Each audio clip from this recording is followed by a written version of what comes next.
Sí, buenas tardes con todos. Vamos a ver el capítulo de Wireless LAN Concepts. Vamos a explicar cómo, cómo se activan las WLANs en la conectividad de la red. Ya.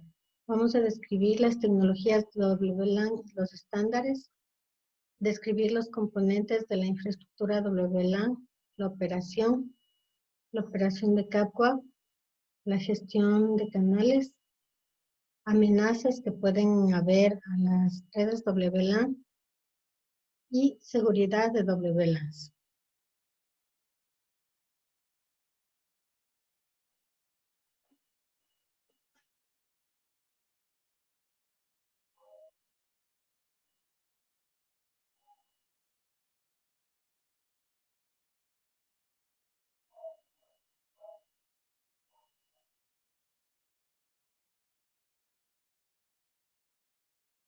Bueno, todos hemos trabajado con redes inalámbricas, ¿no es cierto? ¿Cuáles son los beneficios de las redes, de usar redes inalámbricas?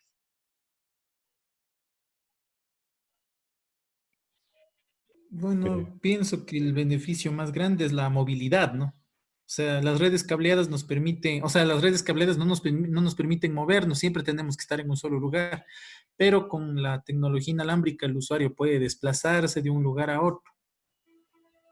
Así es la movilidad, es una gran ventaja y también que todos los dispositivos que nosotros usamos ya vienen con una tarjeta inalámbrica, la laptop, la tablet, el celular.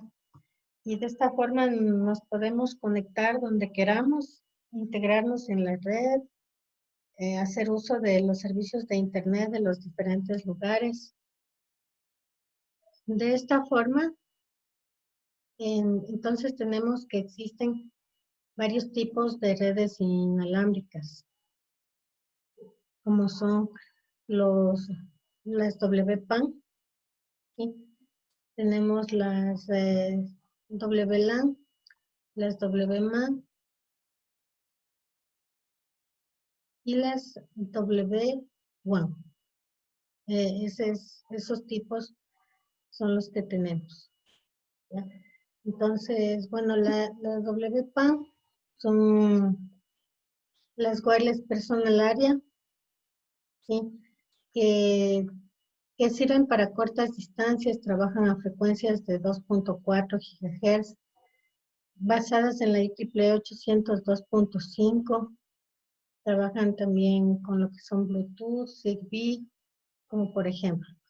Tenemos también luego las wireless LAN para redes medianas, aproximadamente abarcan 300 pies, se basa en el estándar 802.11 y trabaja en la frecuencia de 2.4 a 5 GHz, ¿no? Las wireless LAN ya para áreas geográficas grandes, como una ciudad, distrito, usa ciertas frecuencias que son licenciadas. Las wireless WAN, que ya son áreas geográficas extensas, ¿sí? Que abarcan comunicación nacional o global, también estas usan frecuencias específicas licenciadas. El Bluetooth creo que todos los hemos utilizado, nada más para recordar. eh, Tenemos que puede aceptar a distancias de 100 metros, ¿no? O 300 pies aproximadamente. Consumen poca energía y soporta tecnologías punto a punto y es optimizada para audio streaming. WiMAX, que significa Worldwide Interoperability for Microwave Access, esta es una alternativa broadband para acceso por microondas de manera inalámbrica, ¿no? Esta es definida en la IEEE 802.16 y más o menos me sirve para unos 50 kilómetros o 30 millas. La otra tecnología que tenemos es la wireless es la Cellular Broadband. Bueno, todos tenemos celulares, se manejan tecnologías GSM, CDMA, ¿ya? La otra es la satelital, que usa eh, satélites que son bidireccionales, están en una órbita geoestacionaria y se usa para dar conectividad especialmente a áreas donde no coge los otros tipos de señales, ¿no? Cuando no está disponible una señal DSL, una señal, qué sé yo, por fibra. Y tenemos todos estos estándares de redes inalámbricas, del 802.11, que son definidos por la IEEE, ¿no? Entonces, cada uno trabaja en una frecuencia de radio. Por ejemplo, el 802.11 trabaja a 2.4 GHz, ¿sí? Y una tasa de transferencia sobre los 2 megabits por segundo. Mientras que el 802.11a ya trabaja a 5 GHz a una tasa de transferencia sobre 54 megabits por segundo. No es interoperable con el 802.11b ni con el 802.11g. El 802.11b trabaja a 2.4 GHz, 11 megabits por segundo. La 802.11b trabaja también a 2.4 GHz. Miren hasta aquí. 3 trabajan a 2.4 GHz. La tasa de transferencia es 54 megabits por segundo y es compatible con el 802.11b. El 802.11n trabaja en el rango de 2.4, trabaja en el 2.4 y 5 GHz. La tasa de transferencia va de 150 a 600 megabits por segundo y utiliza antenas con tecnología MIMO. ¿Ya? Tenemos la otra. La otra es el 802.11c. La 802.11c tiene una tasa de transferencia de 400 megabits por segundo y a 1.3 gigabits. ¿Sí? Soporta hasta 8 antenas. Y tenemos la 802.11ax que trabaja en 2.4 y 5 GHz como la 802.11n. Pero aquí tenemos como descripción que tiene alta eficiencia inalámbrica y es capaz de usar de 1 GHz y 7 GHz, frecuencias de 1 GHz y 7 GHz. ¿Ya? ¿Ustedes sí se ubican cuáles son las antenas MIMO?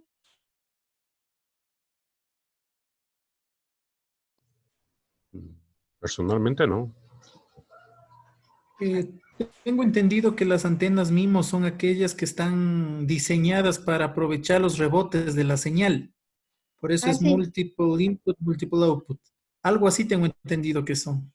sí está más adelante. Eso quería verificar que sí estaba. Así es, ya. Entonces, luego tenemos la parte de radiofrecuencias, ¿no? A ver, aquí los dispositivos inalámbricos operan en el espectro electromagnético, ¿ya? Entonces, generalmente, como se habrán dado cuenta, estamos en 2.4 y 5 GHz, en esas bandas, ¿ya? Por ende, pueden estar sujetas a interferencia, ¿no? O sea, por ejemplo, cuando nosotros tenemos el microondas, hay una interferencia en esta frecuencia porque hay equipos domésticos que trabajan a la misma frecuencia. Puede ser un control remoto, un aire acondicionado, el microondas, eh, la televisión. Bueno, tantas cosas que tenemos, otras antenas que tenemos en la casa, etcétera. Y cuando estamos en un donde toman radiografías. Entonces ahí también interfiere lo que son los rayos X, los rayos gamma. ¿Sí?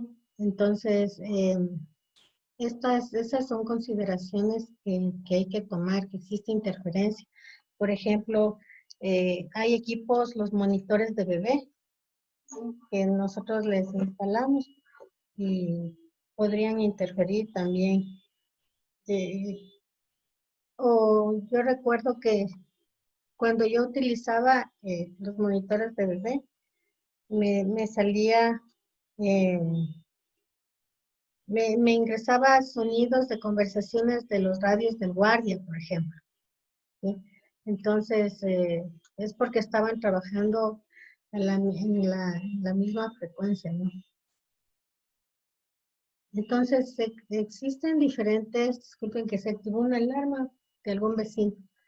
Existen diferentes estándares y organizaciones que se encargan de asegurar que estos dispositivos trabajen e interoperen entre sí, a pesar de que haya diferentes proveedores, sería.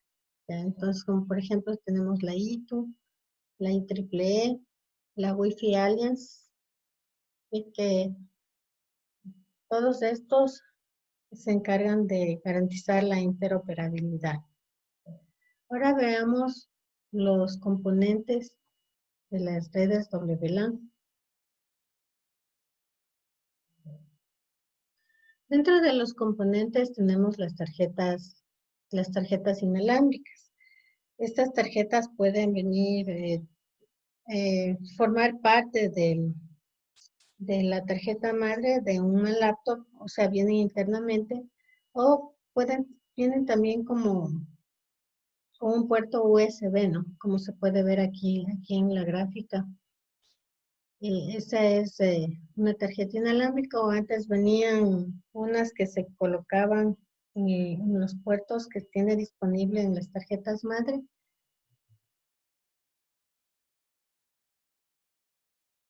Ya. Aquí podemos ver un router casero inalámbrico, ¿ya?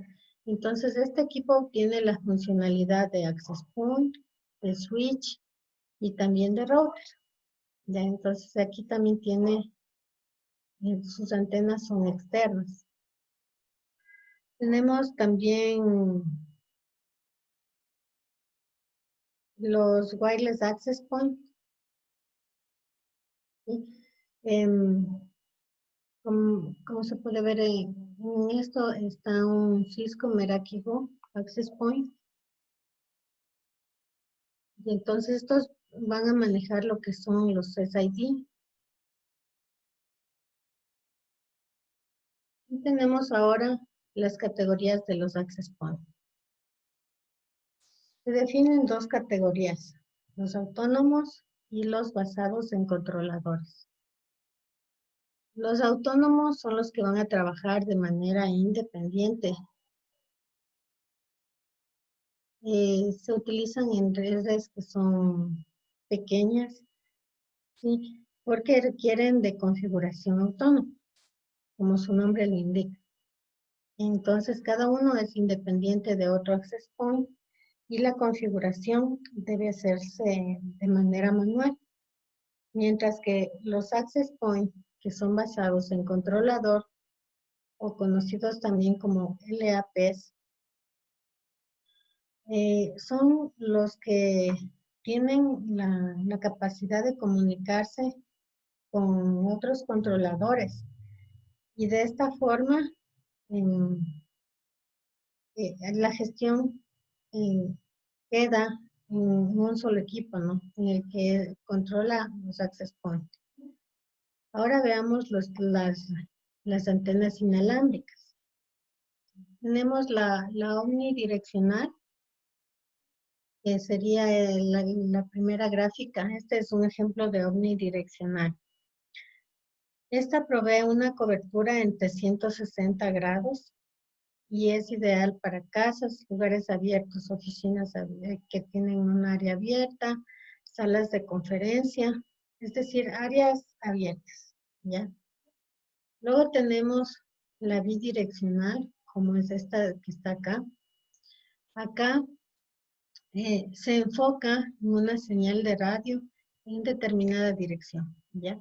Esto hace que se incremente la señal y de esta forma toma una dirección hacia el access point, es decir, apunta, ¿no? Apunta hacia la dirección del access point y esto hace que la señal se vuelva más fuerte en una sola dirección y, por ejemplo, tenemos las antenas Wi-Fi como las Yagi y los discos de las antenas parabólicas.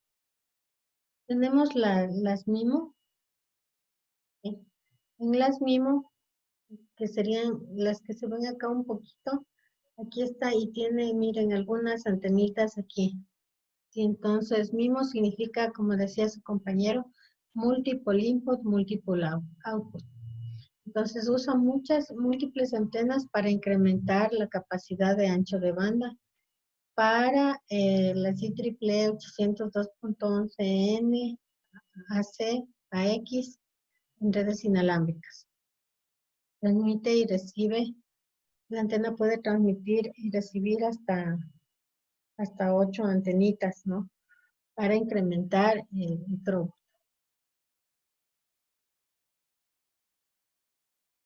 La operación de las wireless LAN. A ver, yo les voy a hacer antes de pasar, hagamos unas preguntitas.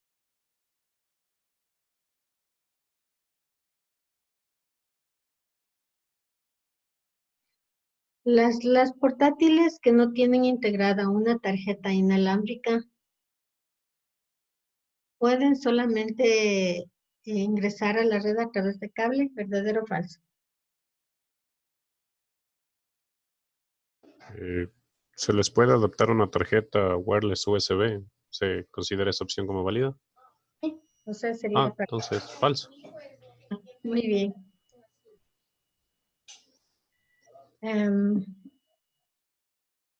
Un router casero, ¿qué componentes tenía? El router casero tenía antenas, tenía un switch y un router integrado dentro de un solo equipo. Muy bien. Cuando se necesita expandir la cobertura de una red pequeña, la mejor solución para extender el rango es usar ¿qué? Un access point. ¿Verdadero o Sí, falso? un access point. Verdadero. Eh,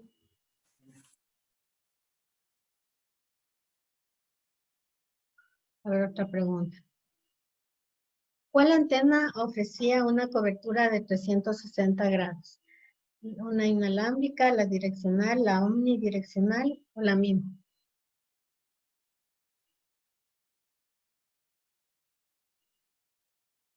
La omnidireccional. Ajá, muy bien. Estamos bien. Una duda. He escuchado de algunas personas que mencionan que los extensores de Wi-Fi, que hay algunos que son más fuertes, otros que dicen que eso en realidad no funciona mucho, porque hay algunos extensores que les conocen como los rompemuros, que son mucho más potentes, pero he escuchado a algunas otras personas que suelen decir que en realidad eso no es que tenga tanta influencia. Entonces, ¿cuál sería la apreciación correcta de eso? De los extensores. Ujú. ¿Alguien ha trabajado con extensores de muro? Yo no he trabajado con extensores de muro. Los DBM que estén implementados dentro del router para poder extender o no extender el rango. Un rango de emisión y otro rango de recepción. En los rompemuros por lo general es de -9. ¿Ya? Entonces sí tiene que ver algo de eso. Y otro es la calidad de el tipo de antena que también tenga. Por lo general para un rompemuros tiene que ser omnidireccional. Entonces sí tiene que ver. No podrías decir que es completamente rompemuros, pero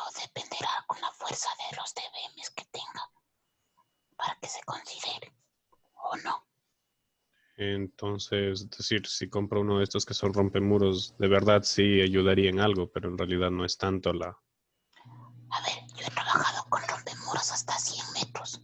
Ujú. Y un router de los normales, en cambio, me dará 20 tal vez. Y no hablo a campo abierto, sino casas o en edificios, en especial para hoteles a veces. Muchas gracias. Gracias. ¿Ok? Todos aprendemos. Ya, a ver, tenemos ahora la operación de las wireless LAN, ¿no?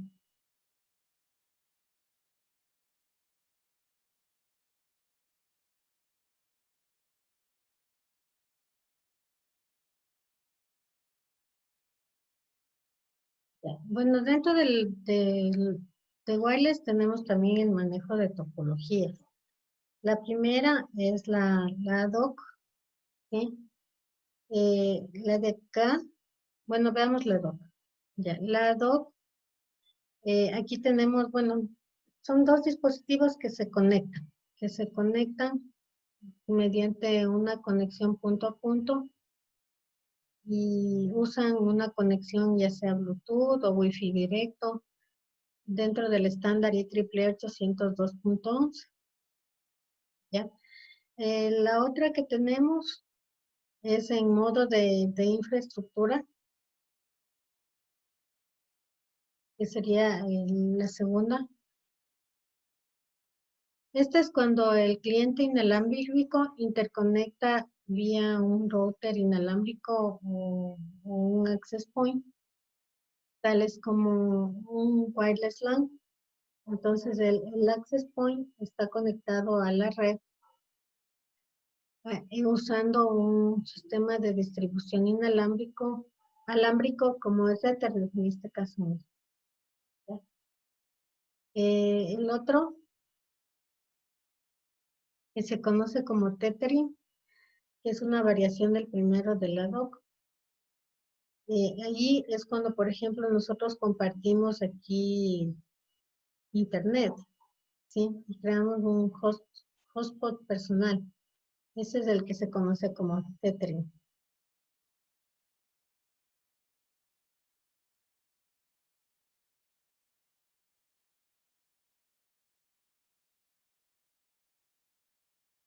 Ya, entonces se define dos topologías ya a nivel de bloques, que es la BSS y la ESS.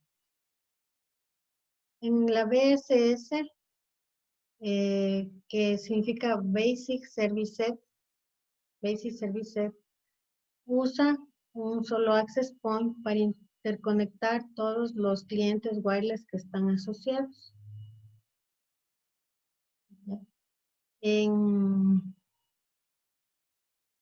Tenemos aquí también que a nivel de capa 2, en la capa 2 las direcciones MAC de los access points son usados para identificar de manera única cada Basic Service Set, cada BSS, el cual la va a llamar como BSSID.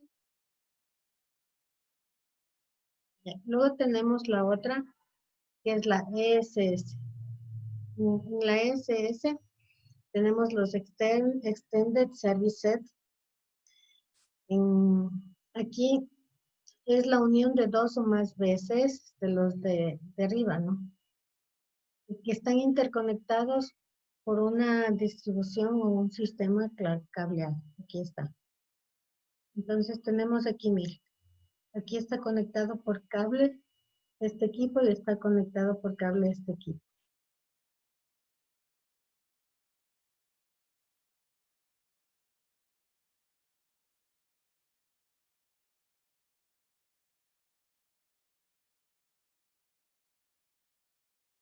Ahora tenemos la estructura de una trama. Bueno, aquí en una trama Ethernet, las tramas tienen una cabecera y un trailer y la carga, ¿ya? Entonces tenemos que en las tramas 802.11 Eso es que es similar a Ethernet del formato, excepto porque contiene más campos. Ya los campos que se pueden verificar aquí. Entonces tenemos, por ejemplo, el frame control o control de la trama. Va a identificar el tipo de trama inalámbrica y contiene también subcampos que son el protocolo y la versión. También tiene el tipo de trama, la dirección, el tipo de dirección, la gestión de alimentación y las configuraciones de seguridad. Frame control. Luego tenemos el otro que es la duración. Este va a ser usado para indicar la duración que va quedando en la trama, la que se necesita para recibir una nueva transmisión de otra trama. Se puede ver aquí, miren, que tenemos 1, 2, 3, 4 campos address. El 1 puede ser usado para la MAC address origen, o sea, lo que está, cuando está recibiendo. La otra para lo que es la transmisión. La otra puede tener la MAC address de destino.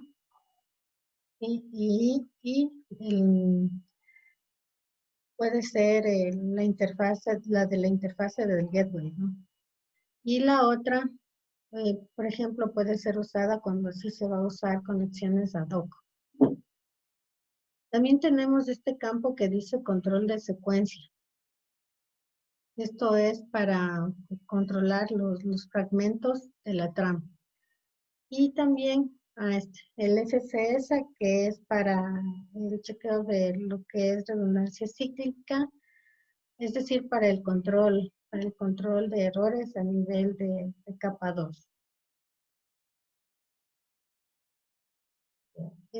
Las wireless LAN trabajan en lo que es un medio compartido, por tanto trabajan en lo que es half duplex. Por ende, pueden estar sujetos a tener colisiones, ¿no?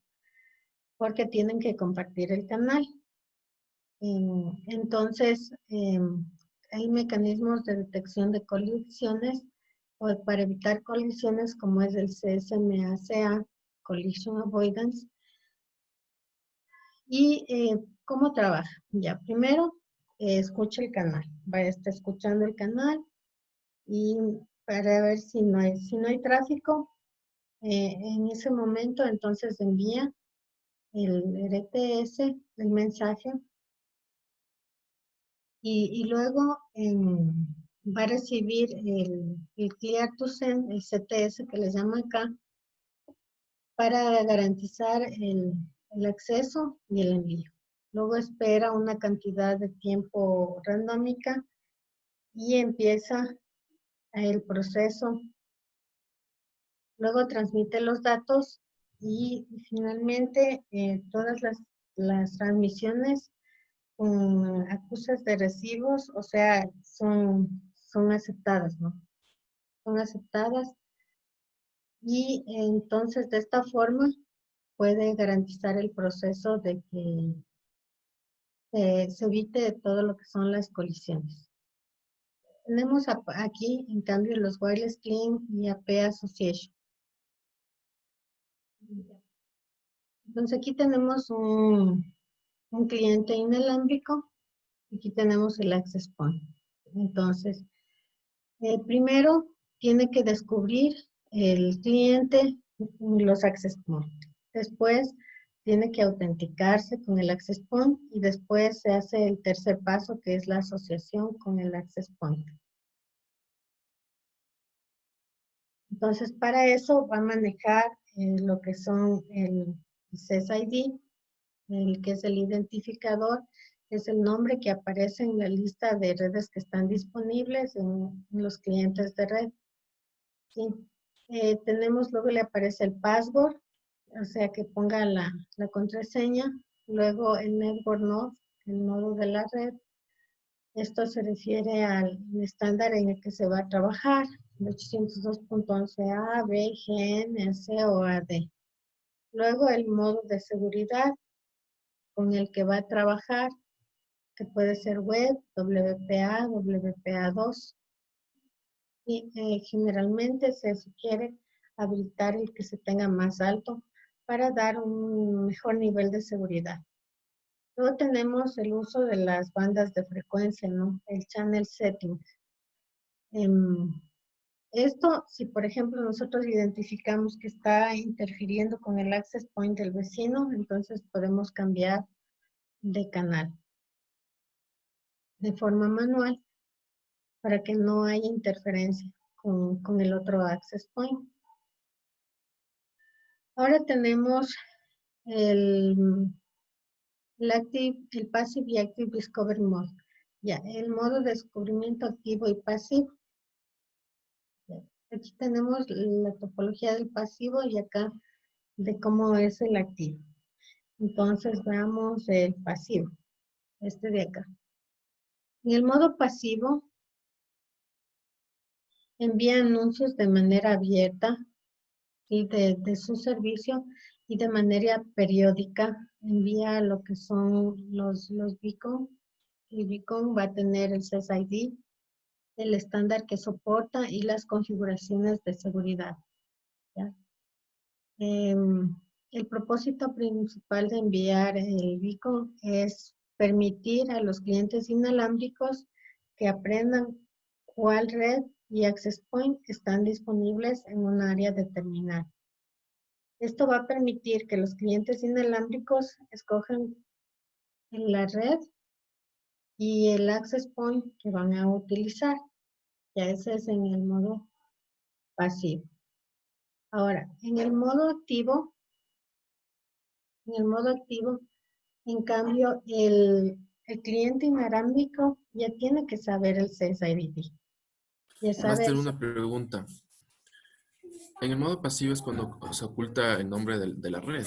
Y nosotros tenemos que ingresar esos valores, esos datos, perdón. no.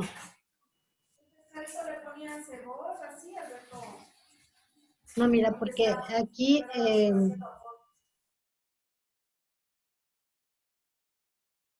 aquí envía el access point, envía los anuncios. A ver, cuando se oculta la red, ¿cuál sería? ¿Activo o pasivo? A ver, vamos a ver el nombre del SSID. Porque yo diría, es que mira, aquí en el modo activo, en cambio aquí tienes que saber el nombre del SSID. Y el cliente inicia el proceso por envío de comunicación broadcasting para probar la secuencia de tramas a múltiples canales. Pero cuando estamos en modo activo, nosotros ya nos muestra pues los SSID de todas las redes que están Entonces ahí sí. disponibles. Entonces Ya, cuando pero cuando, nosotros ocultamos, ahí sí sería pasivo. exacto, Sería ¿no es pasivo, cierto? Ya, así. Sí. ya. De ley que sería pasivo, porque aquí no muestra, no va a mostrar las conexiones inalámbricas disponibles. Ajá. Vamos a otra.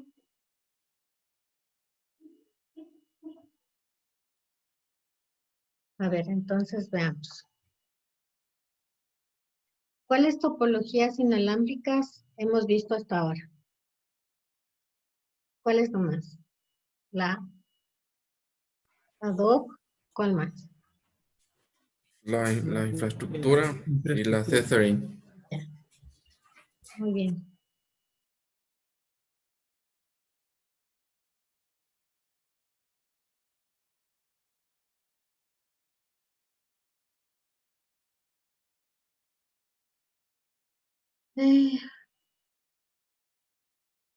Ya. ¿Cuál es el término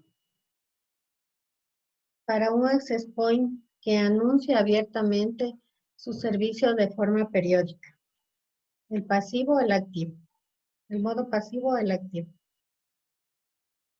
De manera periódica. Aquí está, mira. Pasivo. El pasivo. Ya. ¿Cuál es el término para el access point que no envía el beacon? Y no envía el beacon. Acuérdense que el beacon tenía el SSID, todo lo que está acá, ¿no? pero espera porque los clientes envíen pruebas. En el pasivo, el access point envía el beacon. Y en el activo, no envía. Entonces aquí sería el activo. El Ujú. cliente es el que solicita, que hace las pruebas.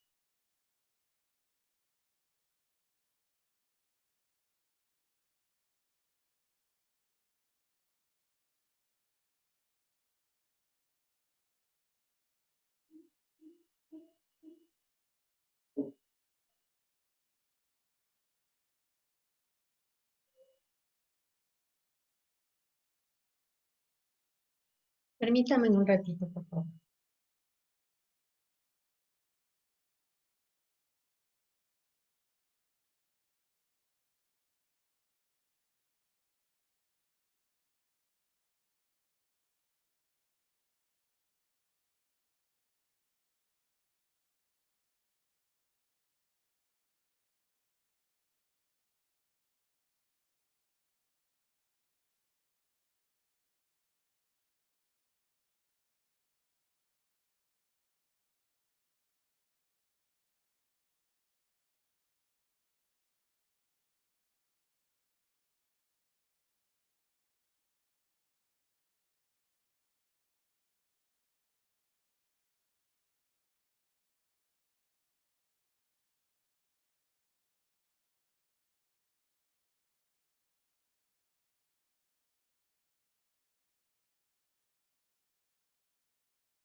Ya tenemos ahora la operación de CAP. CAPWARE es un estándar definido en la IEEE. ¿Sí? Maneja lo que son los puertos UDP 5246, 5247, tanto para IPv4 y para IPv6. Está basado en lo que es el cifrado o trabaja con el protocolo DTLS, ¿sí? Que se llama Datagram Transport Layer Security. Este protocolo va a permitir la seguridad entre el access point y el wireless LAN controller, de tal forma que va a encriptar la información que viaja entre los dos, entre el access point y el wireless LAN controller. De esta forma se puede evitar un ataque de hombre en el medio, de man in the middle, utilizando este protocolo. Ya, ¿qué más tenemos aquí? Ya, entonces va a utilizar, como les decía, los puertos 5246, 5247 UDP. Opera tanto en IPv4 como en IPv6. Y en IPv4 usa el protocolo 17. En IPv4 usa el 17. Y en IPv6 utiliza el 136.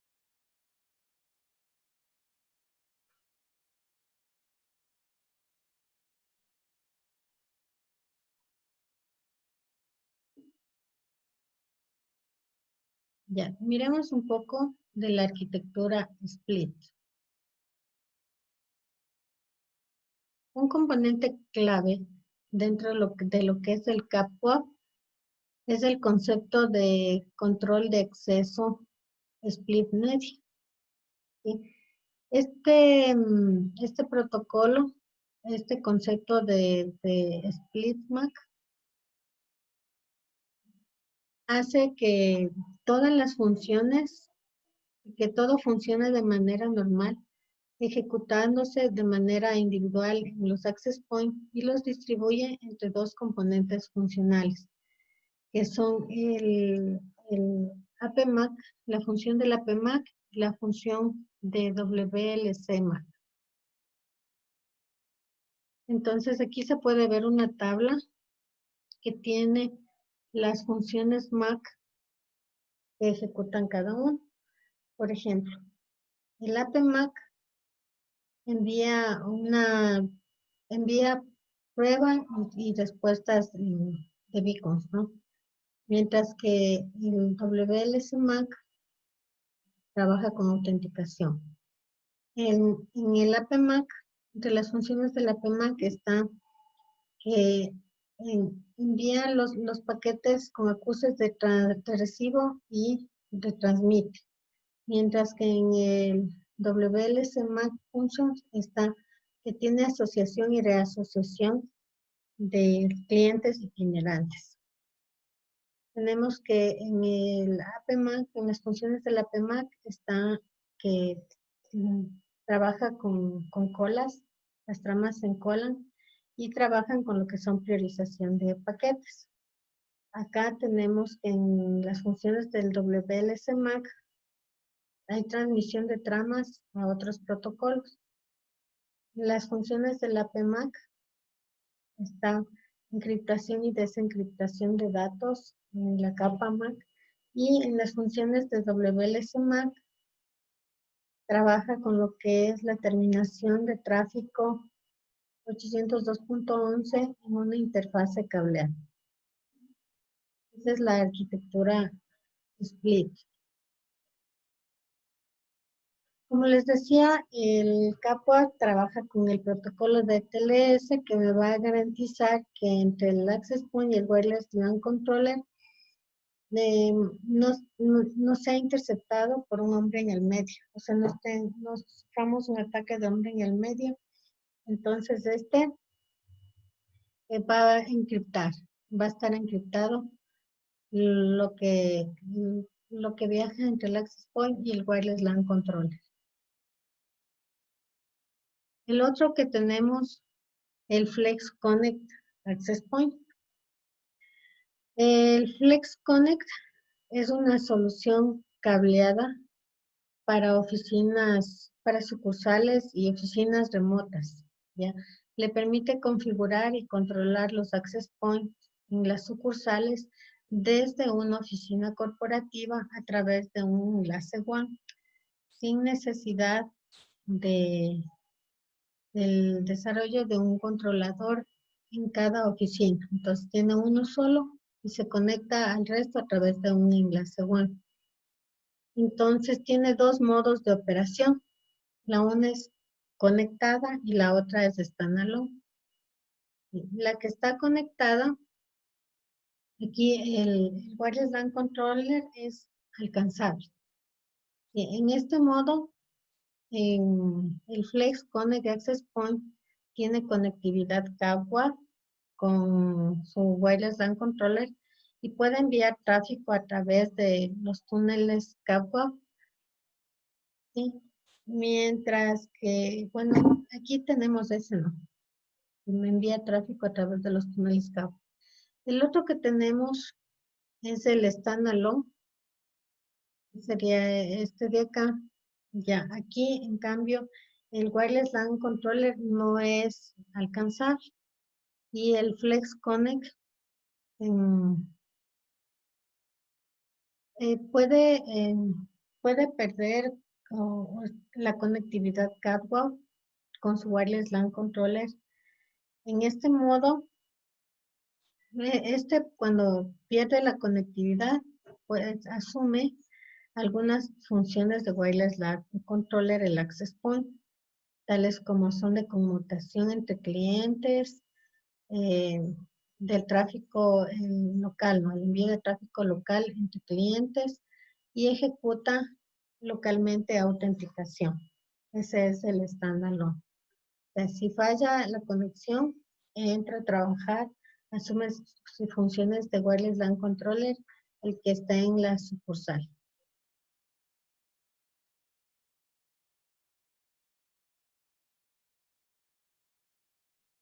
A ver, unas preguntitas. ¿Qué versiones de IP soporta CAPO? IPv4 y IPv6. ¿Cuáles son los puertos UDP utilizados por las cabeceras de las tramas para CAPWAP en IPv4? ¿Cuáles nomás eran? 5246 y 5247. Así es. Sí. Y bueno, en IPv6, bueno, el 136.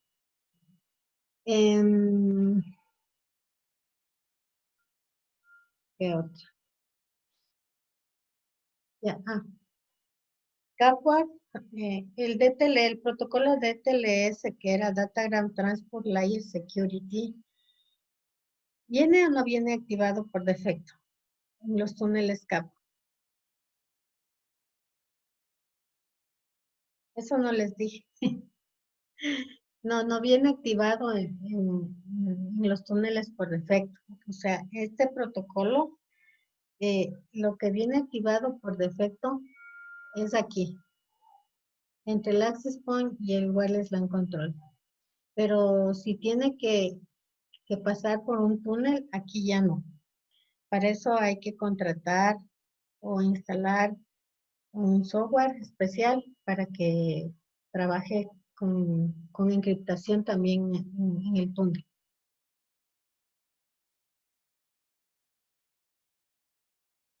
Vamos a lo siguiente. Vamos a ver ahora la gestión del canal. Aquí tenemos lo que es puede haber una saturación en la frecuencia del canal, ¿no? Entonces, a ver, aquí tenemos que se usan técnicas que van a permitir que tengamos mayor eficiencia a nivel de canales, ¿no? Una es la DSS Spectrum, Direct Sequence Spread Spectrum. Veamos si es que hay una gráfica. No.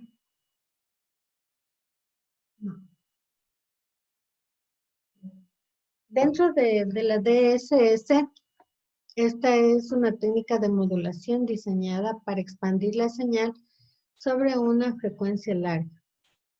Esta técnica fue desarrollada durante la guerra, en tiempos de guerra, para hacerle más difícil que el enemigo intercepte las comunicaciones.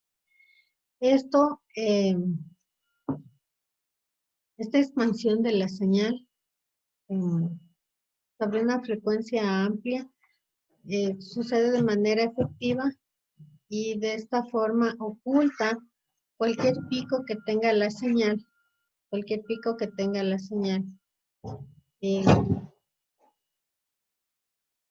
Ese es la DSS, ¿no? Entonces igual trabaja a la frecuencia de 2.4 GHz y en el estándar es usado por el estándar los dispositivos que soporten 802.1b. La otra es la FHSS. Frequency Hopping Spread Spectrum, FHSS. A ver, aquí transmite lo que son las señales de radio de manera rápida. Existe para la conmutación y utiliza el 802.11, ¿sí? Por ejemplo, los walkie-talkies utilizan aquí. Trabajan, por ejemplo, en 900 MHz. Bluetooth usa también una variación de FHSS. El otro que tenemos es el OFDM. Esto significa Orthogonal Frequency Division Multiplexing. Este es un subconjunto de frecuencias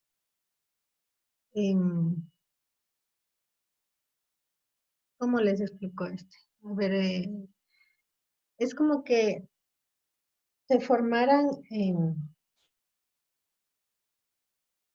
frecuencias como ortogonales, como quien dice, ya. Y de tal forma que no van a ser percibidas, esa sería la palabra, o van a sufrir menos interferencias, sería. Entonces, bueno, aquí lo pone como un subconjunto de frecuencias que se multiplexan con división, en las cuales usan un solo canal y múltiples subcanales en frecuencias adyacentes. Este subcanal es un OFDM, un sistema OFDM, que son precisamente ortogonales a otros, los cuales permiten que los subcanales se sobrepongan sin causar interferencia, ¿ya? Entonces, esto incluye lo que son los sistemas de 802.11a, G, N, A, C, la X, es una variación que utiliza el OFDMA.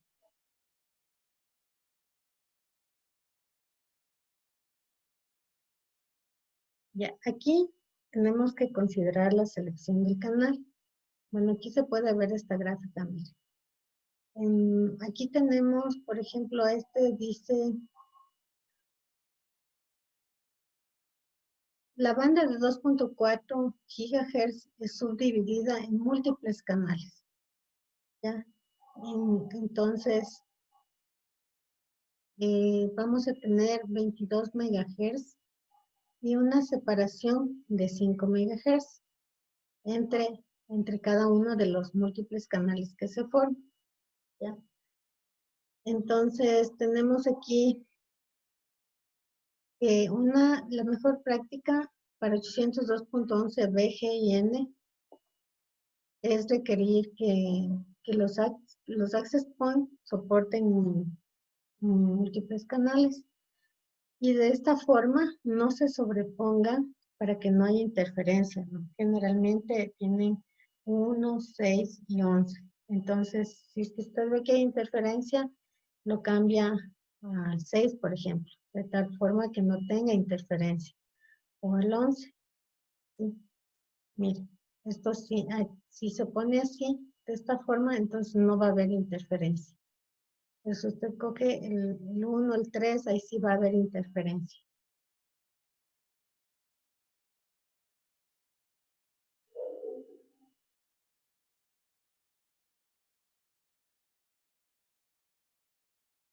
Ya, ahora tenemos que para la selección de canales, cuando estamos hablando de 5 GHz,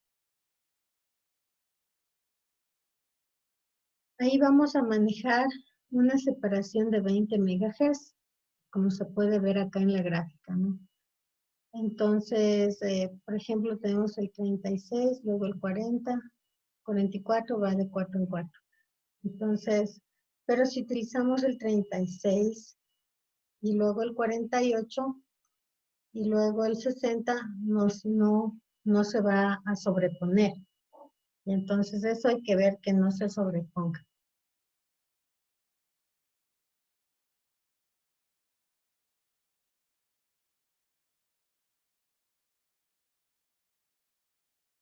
Ya. Aquí hay que ver lo que es el número de usuarios que se va a soportar en una red inalámbrica. Va a depender del área geográfica, de las facilidades que se tenga en esta área geográfica, el número de dispositivos que van a ser colocados en esa área geográfica, en ese espacio, las tasas de transmisión esperadas por los usuarios, el uso de canales que no se sobrepongan entre los múltiples access points para transmitir de manera adecuada.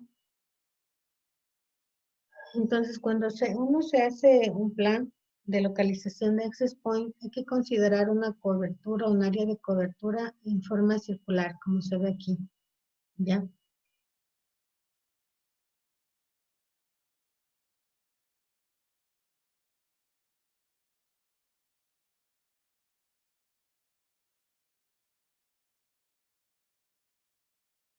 Bueno, antes de pasar a esto,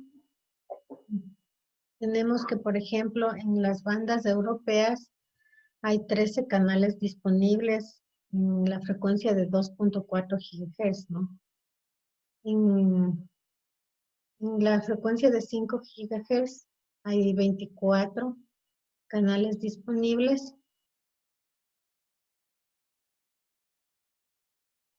También que tenemos que en 802.11x trabaja con OFDMA.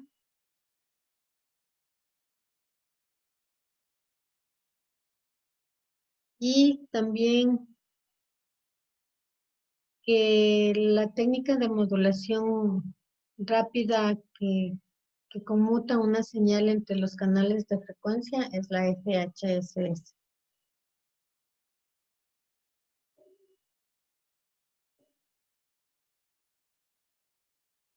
Y ahora veamos las amenazas que pueden existir en redes inalámbricas.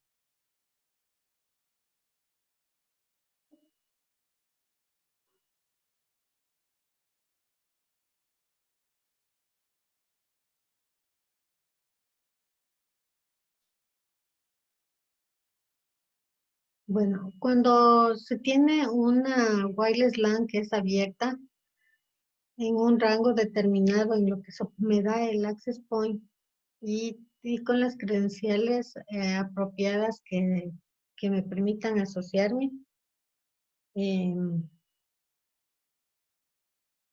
¿ustedes qué opinan de la seguridad de las redes inalámbricas? Antes que nada.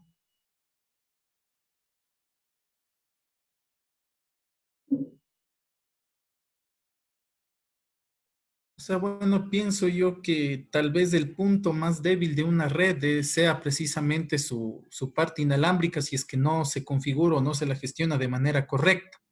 Por ejemplo, hoy se puede ver que ya hay muchas herramientas de craqueo de password de la LAN inalámbrica.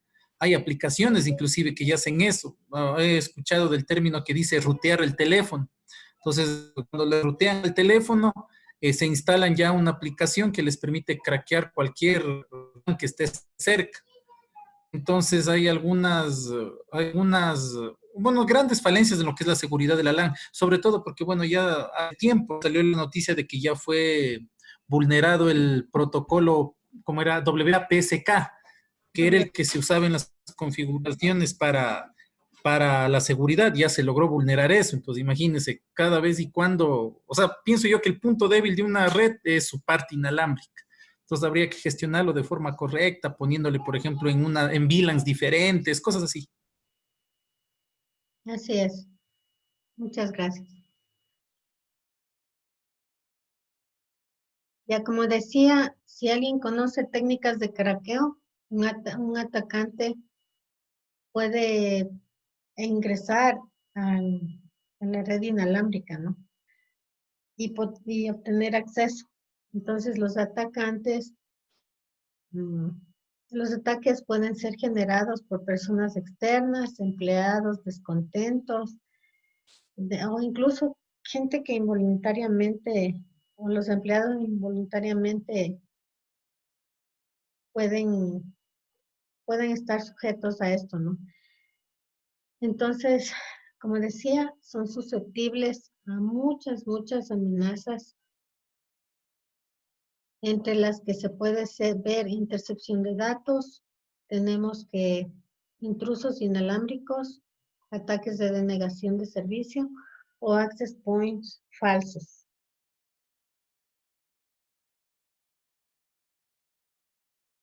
Ya, dentro de lo que son los ataques de denegación de servicio, tenemos que a nivel inalámbrico, tenemos que puede resultar en la configuración inapropiada de lo que son los dispositivos, ¿no? Por ejemplo, los errores de configuración pueden deshabilitar, qué sé yo, la wireless LAN. Un administrador altera accidentalmente una configuración y deshabilita la red. Entonces, o un atacante que consiguió los privilegios de administrador, deshabilita intencionalmente la red inalámbrica. Esa es la una. La otra es, por ejemplo, un usuario malintencionado interfiere adrede con la comunicación inalámbrica para desactivar la red por completo hasta el punto de que ningún dispositivo legítimo pueda acceder. La otra es la interferencia accidental, donde las wireless LAN son propensas a la interferencia de microondas de otros dispositivos inalámbricos, las radios, teléfonos inalámbricos, monitores de bebés, etc. Entonces, la banda de 2.4 GHz va a ser la más propensa a lo que son las interferencias antes que la banda de 5 GHz, ¿no? Tenemos también los access point que son falsos. Dentro de los access point falsos o routers inalámbricos falsos que se puedan conectar a una red sin autorización y en contra de la política corporativa, entonces tenemos que, si alguien que tiene acceso a las instalaciones, podría ser esa persona maliciosa, ¿no? Que tenga acceso a un router o pone un router de bajo costo, ¿no? Como no son caros. Entonces, de esta forma, un dispositivo podría pensar que es el router de la empresa y se conecta al del atacante. Entonces, una vez que se conectó al del atacante, puede ser utilizado para capturar las direcciones MAC, los paquetes de datos, acceder a recursos de la red. Es decir, ahí sí ya puede lanzar un ataque de hombre en el medio. Un access point personal también podría usarse como un access point no autorizado. Por ejemplo, un usuario con acceso seguro a la red permite que un host de Windows autorizado se convierta en un access point, un Wi-Fi, ¿no? Entonces, cuando hace esto, va a eludir las medidas de seguridad de los dispositivos no autorizados y le va a dejar que entre a la red Wi-Fi y acceda a los recursos que está compartiendo, ¿ya? Entonces, para evitar lo que es la instalación de los access point no autorizados, las empresas deben instalar un wireless LAN controller con políticas de puntos de acceso no autorizados. No sé si tengo aquí una topología, veamos.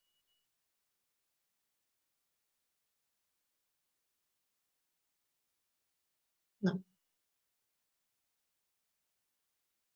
Entonces, de esta forma también pueden utilizar lo que son software de monitoreo y, o sea, para monitorear cómo está el espectro de radio en busca de access point no autorizados, ¿no? Ya, hablemos también, bueno, del ataque de hombre en el medio que ya les hablé. Entonces, antes de pasar de aquí. No les hablé del ataque de hombre en el medio, o sí les hablé.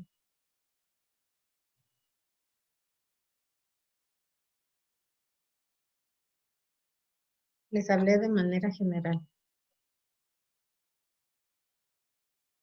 En el ataque del hombre en el medio, o MITM, el atacante se coloca entre dos entidades legítimas para leer o modificar los datos que están pasando entre las partes. Uno popular se llama el ataque del gemelo malvado, donde el atacante introduce el access point falso y lo configura con el mismo SysID que el access point legítimo. Entonces, las ubicaciones que ofrecen, por ejemplo, Wi-Fi gratis, aeropuertos, cafeterías y restaurantes, son lugares populares para este tipo de ataques del gemelo malvado. Entonces, También tenemos que los clientes inalámbricos que intentan conectarse a la wireless LAN van a ver dos access points con el mismo ID que ofrece el acceso inalámbrico, ¿no? Entonces, los que están cerca del access point no autorizado van a encontrar señal más fuerte en el del atacante y posiblemente se asocien a él. El tráfico, una vez que se asociaron al access point falso, entonces este tráfico es interceptado por el hombre que está en el medio, por el atacante, y el tráfico de retorno del access point ilegítimo se envía al access point falso y se captura y luego se reenvía al usuario desprevenido. Entonces el atacante roba contraseñas, información personal, quizá ese rato que esté en el aeropuerto o en un lugar abierto, usted abre el portal del banco, pone claves, ¿sí? Entonces es bien peligroso conectarse a este tipo de sitios.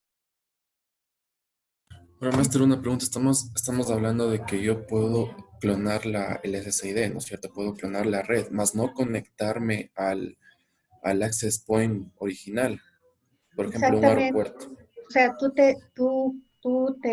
exactamente. O sea, tú eres el atacante y le pones el mismo CES ID del aeropuerto. Qué sé yo, aeropuerto, que sea aeropuerto Quito. Resulta que alguien que esté ahí, que quiera conectarse a la red, un turista desesperado que quiera comunicarse con sus familiares, de aeropuerto Quito, aeropuerto Quito. Uno está con una señal más alta, el otro con una señal débil. Entonces, si es que el atacante tiene la señal más alta, se conecta al del atacante. Y de esta forma, el atacante empieza a robar las. Entonces, la derrota de un atacante de hombre en el medio va a depender de la infraestructura wireless LAN sofisticada que se tenga, la vigilancia en lo que es el monitoreo de las actividades en la red. El primer proceso va a iniciar con la identificación de dispositivos legítimos en la wireless LAN. Aquí los usuarios deben estar autenticados. Una vez que conocen todos los dispositivos legítimos, se puede monitorear a la red en busca de dispositivos o tráfico anormal. Ahora, por ejemplo, hay varios aeropuertos en Panamá. Hay que autenticarse. Bueno, la mayoría de aeropuertos pide que se autentiquen, ¿no? Pero también hay aeropuertos que tienen este tipo de, de conexión inalámbricas que no ofrece autenticación.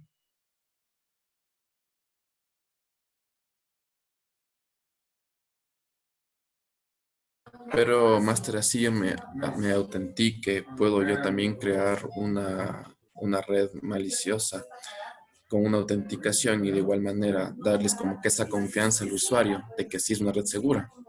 Sí, es también. Por eso son las más peligrosas. Ya. Tenemos, a ver, vamos a hacer unas preguntas. Ah,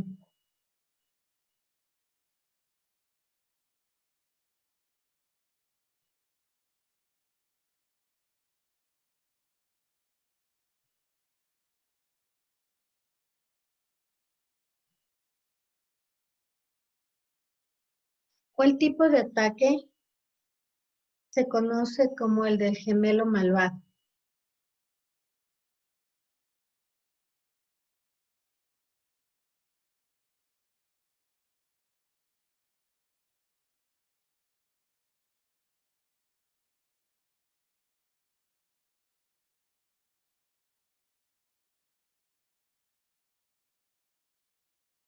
Es el de hombre en el medio.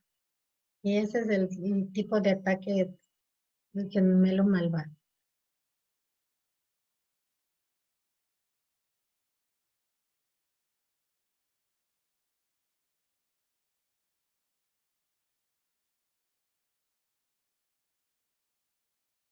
Ya vamos a la siguiente.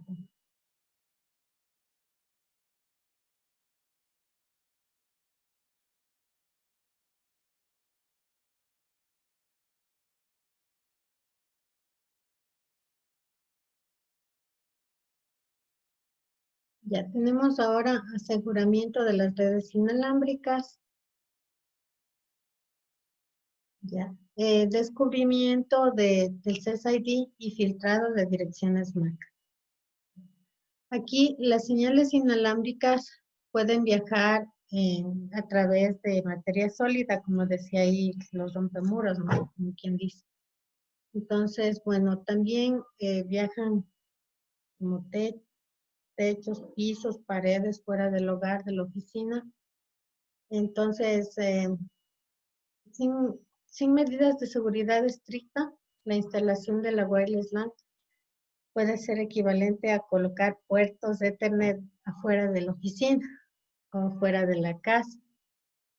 Entonces, para abordar las amenazas y de mantener alejados a los intrusos inalámbricos y proteger los datos, hay dos características a considerar que están disponibles en la mayoría de los routers y accesos y access point, como es el ocultamiento del CSID y el filtrado de direcciones MAC que aparece aquí.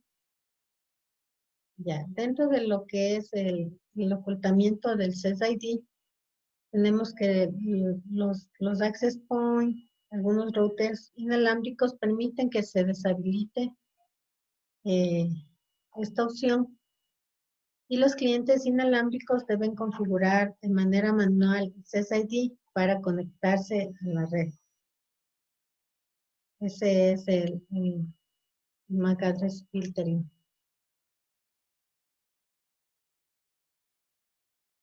Entonces, déjenme ver si hay acá.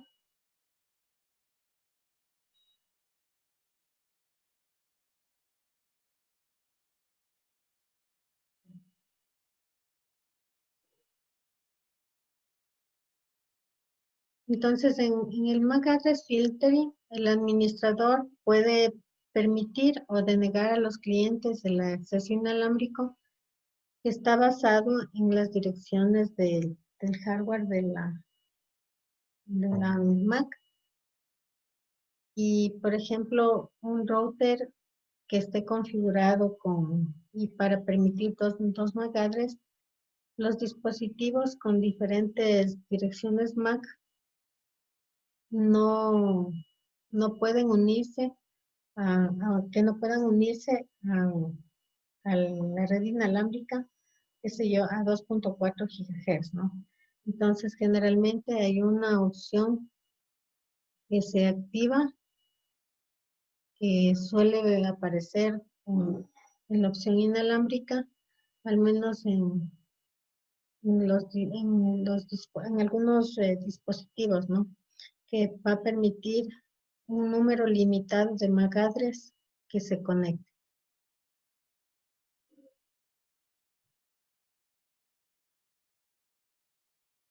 Ya tenemos los métodos de autenticación original 802.11.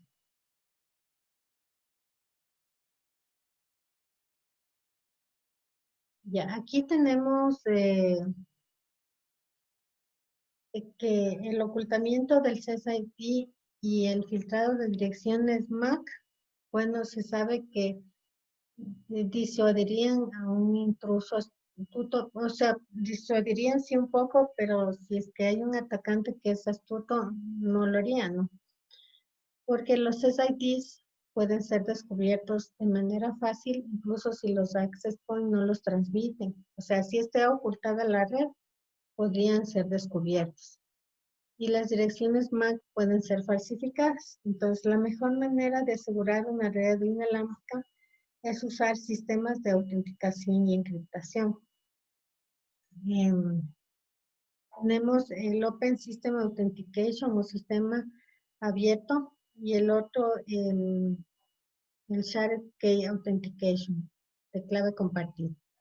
Ya. En el abierto, cualquier cliente inalámbrico debe poder conectarse fácil y solo debe usarse en situaciones en las que la seguridad no sea una preocupación. ¿Ya?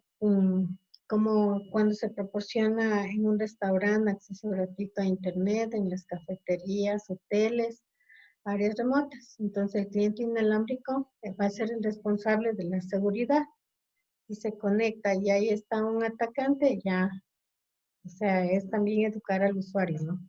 Y nosotros no hacer ese tipo de cosas, no conectarnos a esas redes.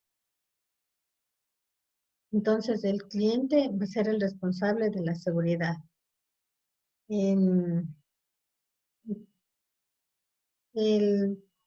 También se podría usar una red privada virtual para conectarse de manera segura. Las VPNs, ahí sí, estas utilizan el protocolo IPsec y permiten una autenticación y encriptación como servicio. Entonces, pero bueno, aquí no vamos a ver VPN, sino que sería para nombrar la parte de autenticación. En cambio, la Shared Key o autenticación de clave compartida, aquí proporcionan mecanismos como está ahí web, WPA, WPA2 y WPA3. El más alto siempre es preferible elegirlo, ¿no? Aunque no todos los dispositivos admiten hasta WPA3. De esta forma se va a autenticar y cifrar los datos entre un cliente inalámbrico y un access point. Sin embargo, la contraseña se debe compartir previamente entre ambas partes para conectarse.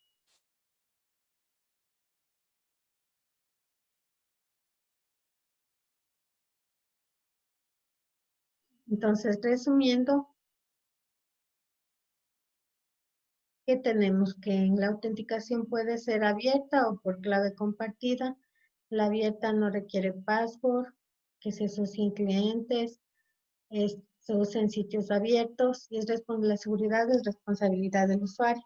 En la de clave compartida se tiene protocolos de web WPA, WPA2 y WPA3. ¿Ya? Entonces, veamos lo que nos indica la tablita, ¿no? Entonces tenemos el primero, que es el web.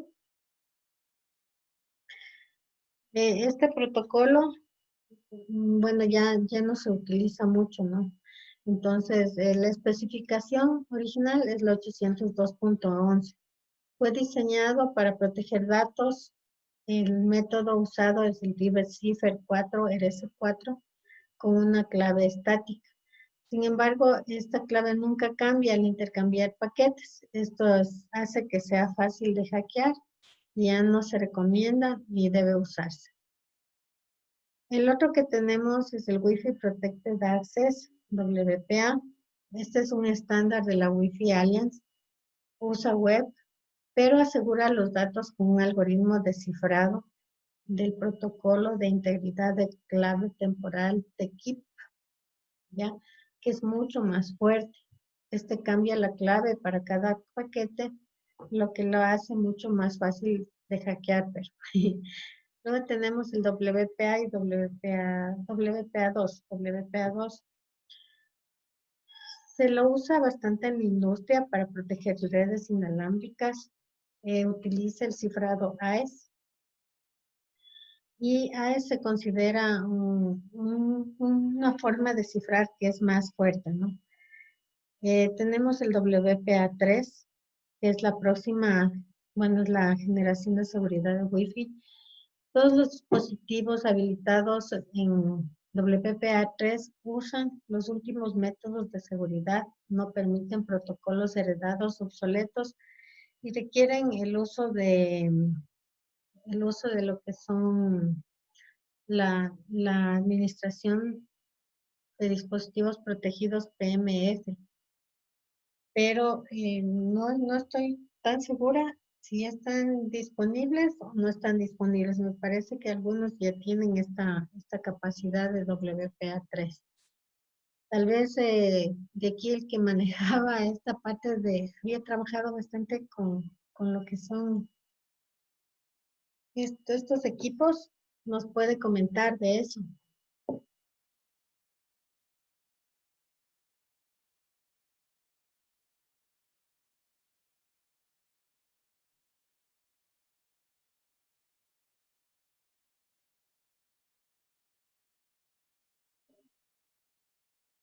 No, entonces sigamos. Ya, aquí tenemos, por ejemplo, la parte de autenticación para de un usuario de la casa, ¿no?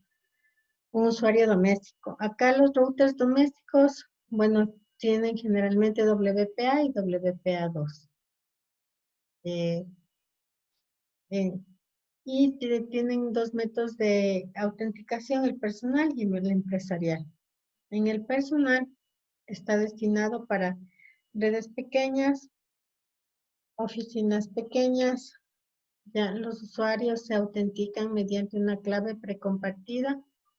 Los clientes inalámbricos se autentican con el router inalámbrico utilizando una contraseña compartida. No se requiere de un servidor de autenticación especial. Mientras que en el método empresarial está destinado a redes empresariales, pero requieren un servidor de autenticación de servicio de usuario de marcación como Radius, TACAX, ¿ya? Aunque es más complicado configurar en esta forma, permite la autenticación de un dispositivo y los usuarios utilizan el estándar 802.1x en este caso, ¿no? Entonces, por ejemplo, WPA y WPA2 incluye los métodos de encriptación, el TKIP y el AES. Ya, dentro de lo que es el TKIP, tenemos que este método es utilizado por WPA, proporciona soporte para equipos wireless LAN que son heredados al abordar las fallas originales asociadas con el método de encriptación, el 802.11. Utiliza web, pero encripta la carga útil de la capa 2 usando TKIP y realiza una verificación de integridad de mensaje MIT en el paquete encriptado para asegurar que el mensaje no haya sido alterado. Luego tenemos el AES o Advanced Encryption Standard, que es utilizado por WPA2. Es el método preferido para cifrado porque es más fuerte, mucho más fuerte. Utiliza el modo de cifrado de contador con el protocolo de código de autenticación de mensajes de bloqueo de cadena CCMP, que permite a los hosts de destino reconocer y los bits cifrados y no cifrados que sean alterados.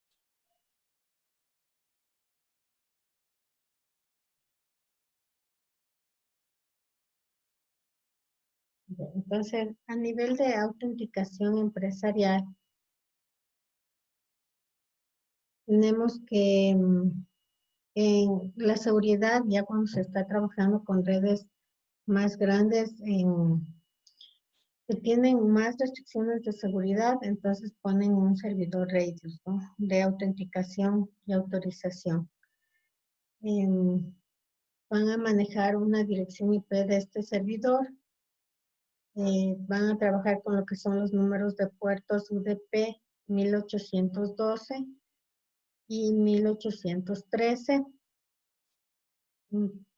para lo que es la parte de auditoría, pero pueden funcionar también los UDP 1645 y 1646. Manejan también la Shared Key o clave compartida, que se utiliza para autenticar los access points con el servidor Radius. Disculpe, Master, una duda. Sobre los servidores Radius. ¿Los servidores Radius son algún tipo especial de servidor o igual es como un sistema que se levante en un equipo cualquiera, por ejemplo, Elastix? Sí, también. O sea, en un Linux también puedes instalar un servidor Radius. O sea, el Radius es un servicio. Sí. A ver, el servidor Radius es el que tiene levantado el servicio, el servicio de Radius sería así. Pero también lo puedes hacer en en dispositivos como los equipos, los Cisco ASA también te permiten esa opción. Pero entonces, por ejemplo, en un equipo cualquiera sí podría levantar el servidor Radius. Sí, por ejemplo, instalando Linux. Ah, ya. Muchas Ujú. gracias. Una duda tal vez sabes si es que se puede migrar de un Active Directory de un server 2016 a Radius. Server 2016. No, no te podría contestar. Lo que sí te puedo decir es que en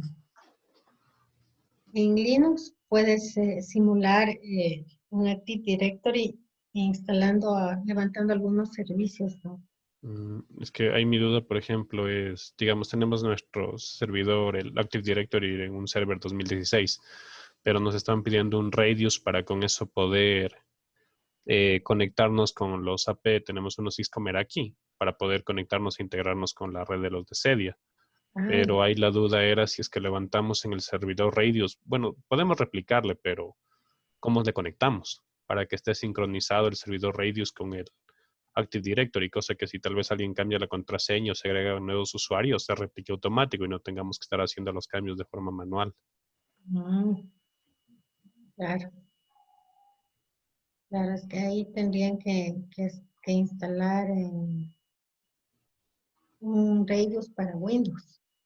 Mm, claro, porque pensábamos que si se podía hacer con el server 2016, pero nos dijeron que era obligatorio un Radius para poder hacer esa integración. Claro, Bueno, gracias. ya. Ya, bueno, tendrías que revisar algo que puedas instalar Radius sobre Windows, ¿no? Claro, es que nos comentaron de Radius y lo había escuchado, pero no habíamos afondado mucho en eso. Ah, ya. Entonces, estaba con la duda, no sabía si Radius tal vez era como un servidor directamente, se necesitaba el equipo, era un dispositivo tal vez dedicado, o si era, tal vez se podía cargar como Elastix o algo Sí, similar. sí se puede cargar. Sí se puede cargar. Ajá. Listo, gracias. Ya. A ver, ¿dónde nos quedamos? Para el instituto has de estar necesitando.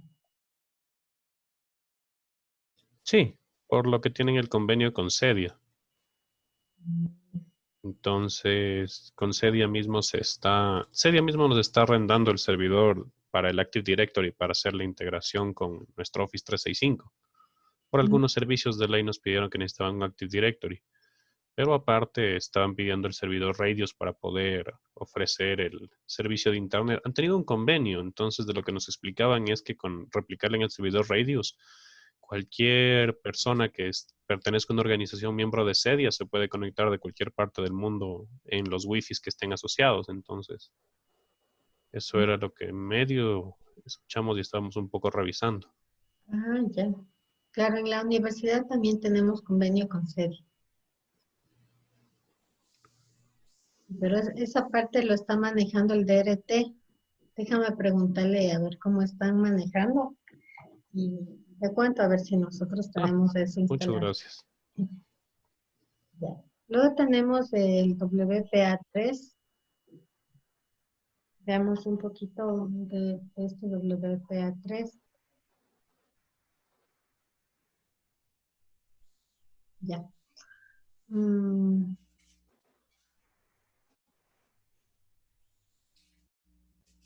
ya. Bueno, lo que yo no estoy segura es que si ya está disponible la tecnología WPA3. Veamos, déjenme ver un rato.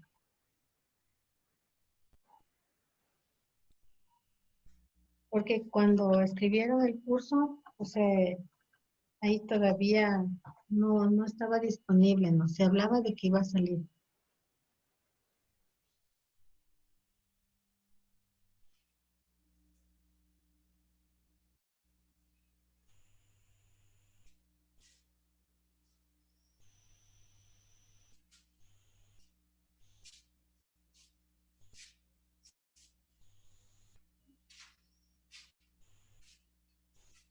Bueno, en todo caso, les reviso y la otra semana les digo. Ya. Entonces, bueno, tenemos que WBPA3 incluye características de lo que son WBA3 personal, empresarial, para redes abiertas, para lo que es IoT, Internet de las Cosas, la incorporación de Internet de las Cosas, ¿no? Entonces, en WPA2 personal, aquí los atacantes podían escuchar lo que les llamaban el handshake, ¿sí? Entre un cliente inalámbrico y el access point, y usar un ataque de fuerza bruta para intentar adivinar el PSK. Entonces, en W3 personal se frustra ese ataque porque se utilizaría una autenticación simultánea llamada SAE. Esta es una característica específica de la IEEE 802.11/2016 y este nunca está expuesto, el PSK nunca va a estar expuesto, lo que va a ser imposible que el atacante adivine. En cambio, en la WPA3 empresarial, aquí todavía utiliza autenticación 802.11 EAP. Sin embargo, va a requerir el uso de criptografía de 192 bits y elimina la combinación de protocolos de seguridad para los estándares anteriores, 802.11. WPA3 Enterprise se adheriría a la suite del algoritmo de seguridad nacional comercial CNSA, que se usa comúnmente en redes Wi-Fi de alta seguridad. En redes abiertas, en WPA2 envían tráfico de usuario en texto claro no autenticado. En WPA3, las redes Wi-Fi abiertas o públicas aún no utilizan ninguna autenticación, sin embargo utilizan el cifrado inalámbrico OWE para lo que es cifrar este tráfico, ¿no? En la incorporación de Internet de las Cosas, aunque el WPA2 incluye una configuración protegida Wi-Fi WPS para incorporar rápidamente dispositivos sin configurarlo primero, WPS es vulnerable a una gran variedad de ataques y no se recomienda. Los dispositivos de IoT generalmente no tienen lo que dice el head, entonces significa que no tienen una GUI incorporada para la configuración y que necesitan una forma fácil de conectarse a la red inalámbrica. Entonces, el protocolo de aprovisionamiento de dispositivos DPP se diseñó para abordar esta necesidad. Y cada dispositivo sin la cabecera, sin el head, tiene una clave pública codificada. Esta clave suele estar estampada en el exterior del dispositivo. ¿Sí? Y el administrador de red puede escanear el código QR, de pronto viene con código QR y ya accede al dispositivo. Aunque no es estrictamente parte del estándar WPA3, el DPP reemplazará al WPS. Eso a nivel de lo que es dispositivos de IoT.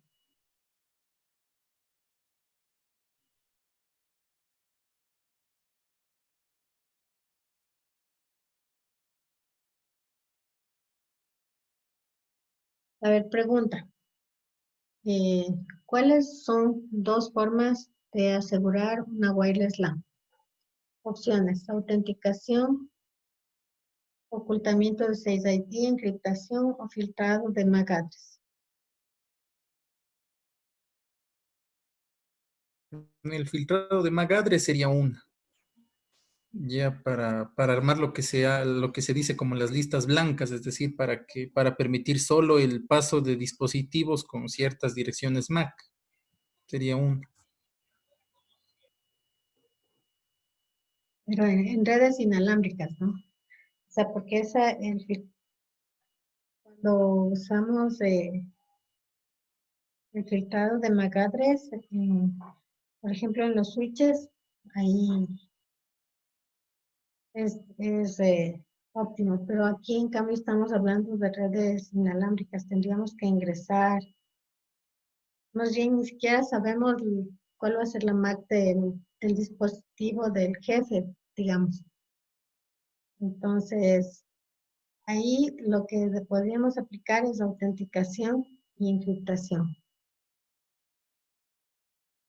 Una duda sobre eso.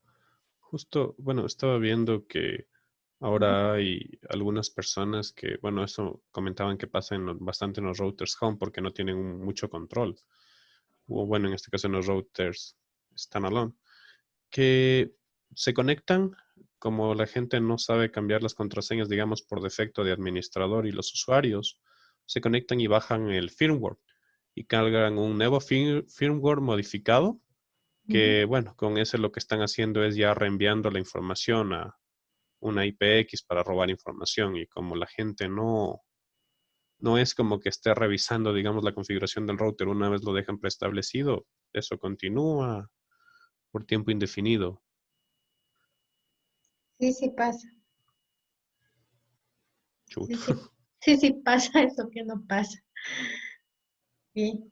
Eh, Lamentablemente nos compramos un router y a veces lo dejamos con la misma clave, como dice ahí la de la caja, o los mismos routers que nos dan los proveedores de internet, ¿no?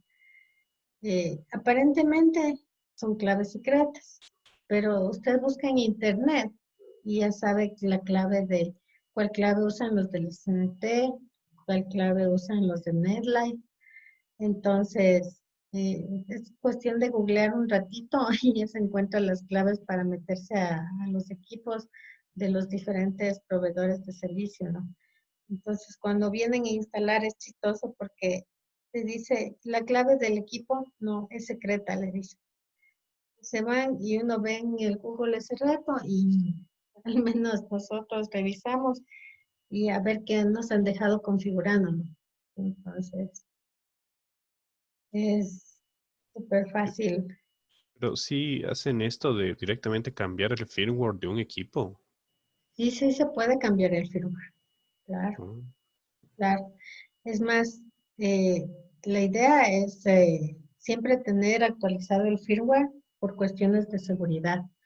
Pero sí, claro, depende, claro, el firmware que bajo, tengo que garantizar que sea de la misma casa comercial y todo, ¿no? Pero si un atacante coge y instala su firmware modificado, entonces imagínate, ¿qué puede pasar, no? Claro. Mi red está pública, Chuta. todo lo que en la red puede mandarse. Por eso también es bueno apagar los dispositivos inalámbricos, por lo menos cuando no se está ocupando, apagarlos. Otra cosa que también había escuchado que comentaban, que por ejemplo cuando uno se loguea a estas redes abiertas, digamos, de los centros comerciales y eso, en muchas de ellas levantan puertos espejos que están capturando todo y bueno, luego con eso obtienen las contraseñas y todos los tipos de información que se maneje. Exactamente. También, Sí, ya. sí, Entonces todo ahí sí eso. mejor solo manejar datos. Sí, la verdad es que, bueno, en los jóvenes, ¿no? Que especialmente que no tienen los planes de datos, buscan este tipo de redes y entran nomás. Pero ya a nivel de profesionales, nosotros preferible tener nuestro plan de datos o no nos conectamos nomás.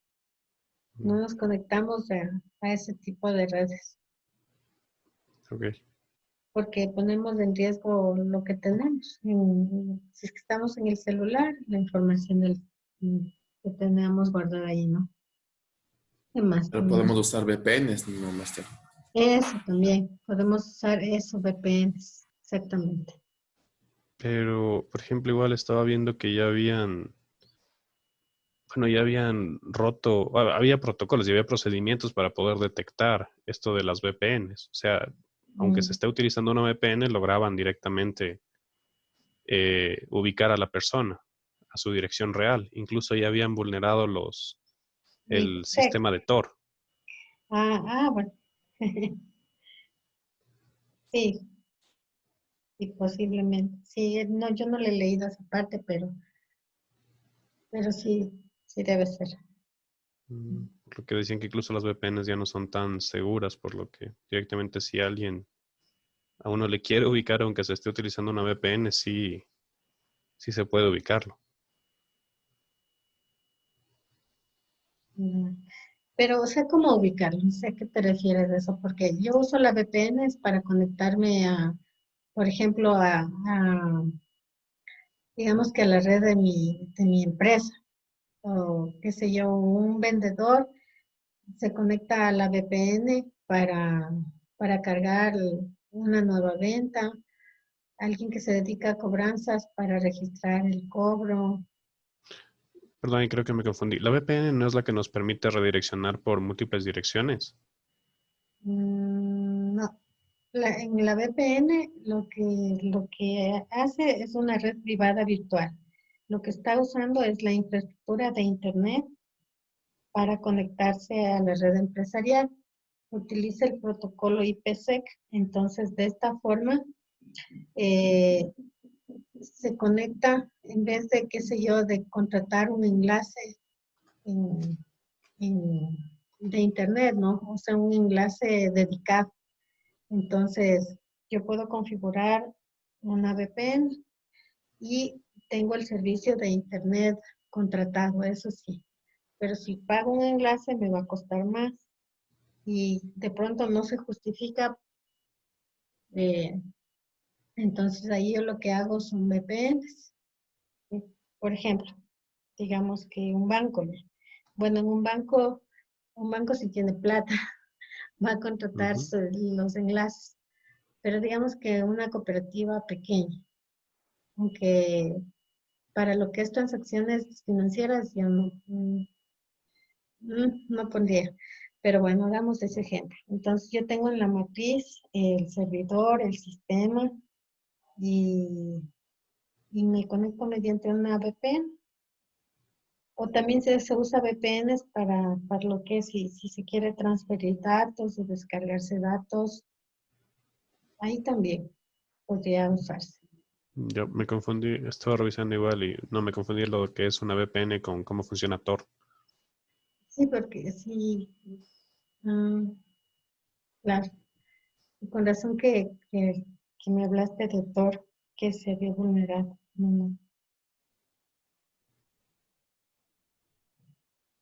Ya. Entonces, ¿qué más tenemos aquí? Ya, entonces, los métodos de autenticación pre-shared key, estaba el WPA y el WPA2. El método de encriptación que usa es SMP para reconocer si está encriptado o no encriptado. Si los bits encriptados o no encriptados han sido alterados, es AES, ¿no?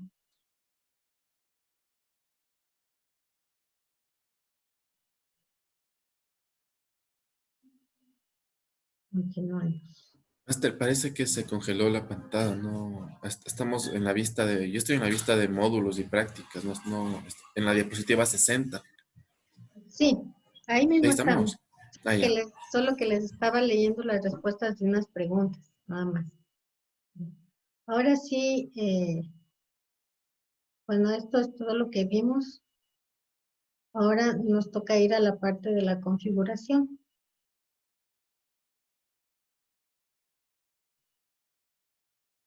Voy a cargar las otras diapositivas.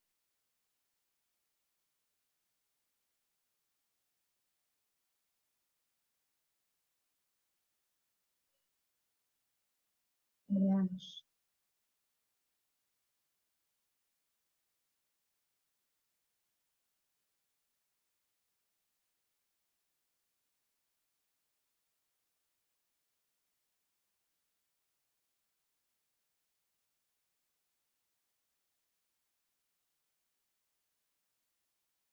Mm.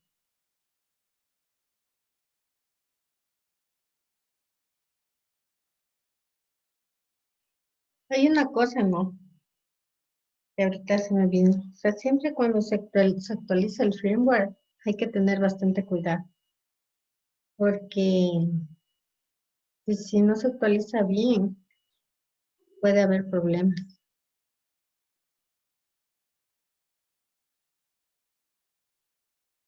A ver.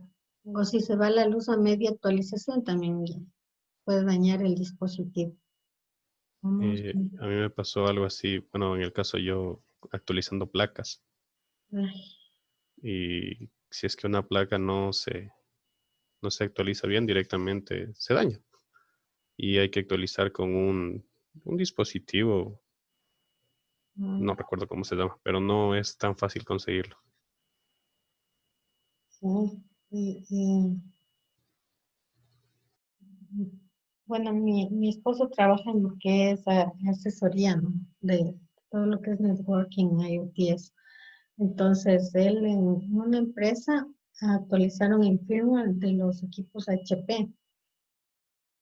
Y cuando a mí me contó, voy a actualizar el firmware, y le dije, uy, entonces la actualización funcionó en la mayoría de equipos, pero falló en unos 2 equipos. Entonces, cuando pasan esas cosas, cuando uno va a actualizar el firmware, uno tiene que hacerle firmar al cliente e indicarle que luego de la actualización podría no funcionar algún equipo. O sea, antes de actualizar toca hacer eso, porque si después le culpan a usted de que no funciona la red, le dicen, no sé, pero si estaba funcionando.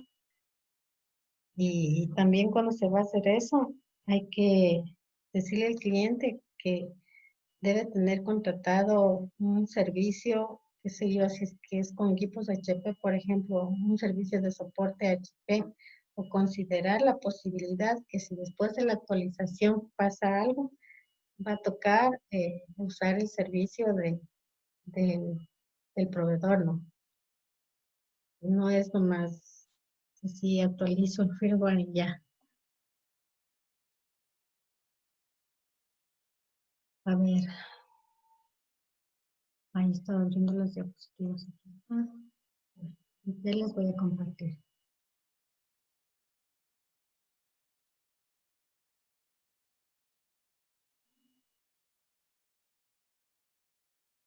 Me ocultó.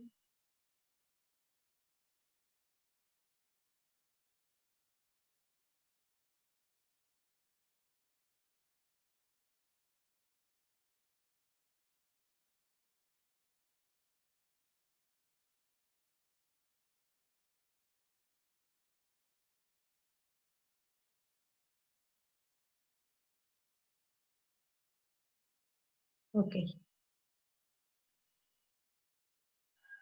Bueno, aquí en lo que es configuración, vamos a ver, aquí estamos.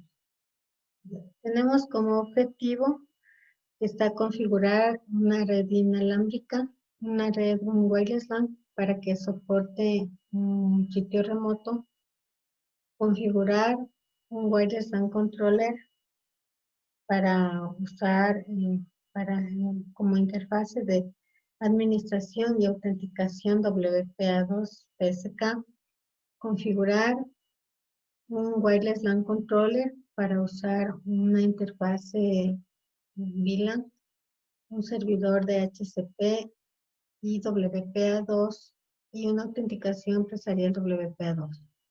También se va a abordar lo que son problemas comunes de configuración inalámbrica. En este capítulo sí hay laboratorios.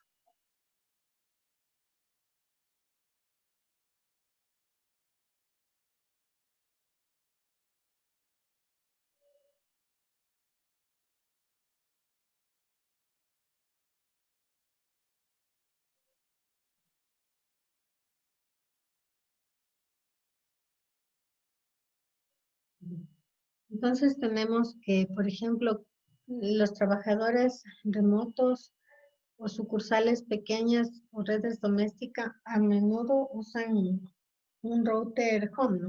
Un router doméstico, como el que se ve en la gráfica. Estos routers a veces se denominan routers integrados porque incluyen funcionalidades como habíamos visto al inicio de switch, de router, de access point, y tienen un puerto para conexión a internet que a veces viene etiquetado como WAN. También incluyen componentes inalámbricos para acceso a clientes inalámbricos, como se muestra ese que es el Cisco Meraki MX64W. De aquí en adelante estaremos nombrando los routers domésticos como routers inalámbricos, ¿no? Vamos a la siguiente.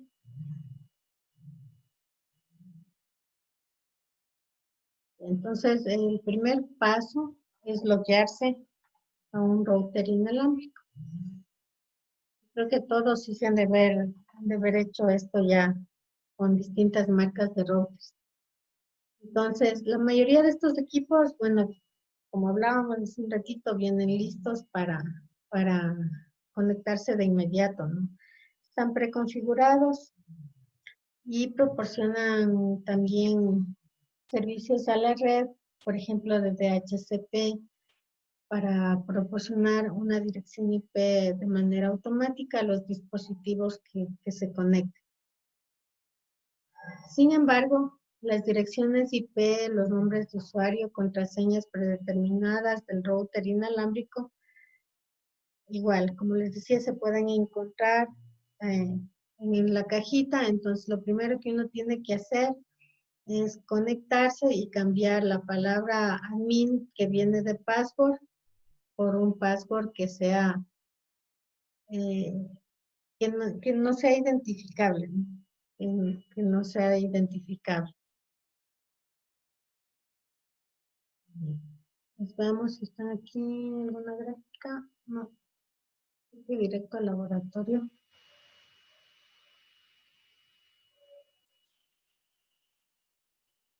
Vamos al material a ver qué hay ahí.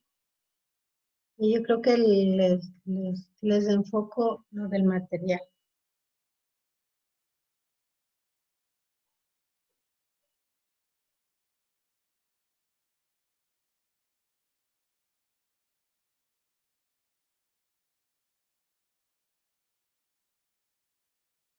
Ya saben que permítanme un ratito.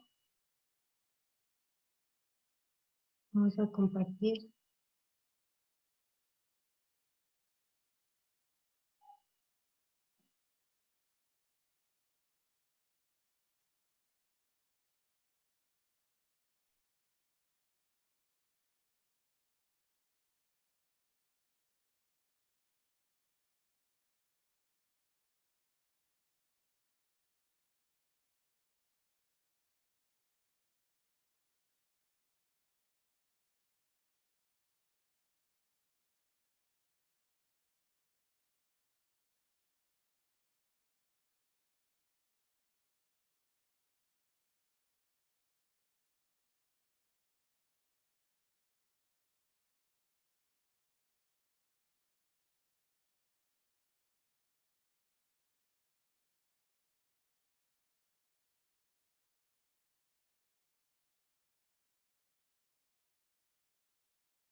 Ya, saben que hagamos un receso de cuarto de hora y entramos en la otra sala, ¿de acuerdo?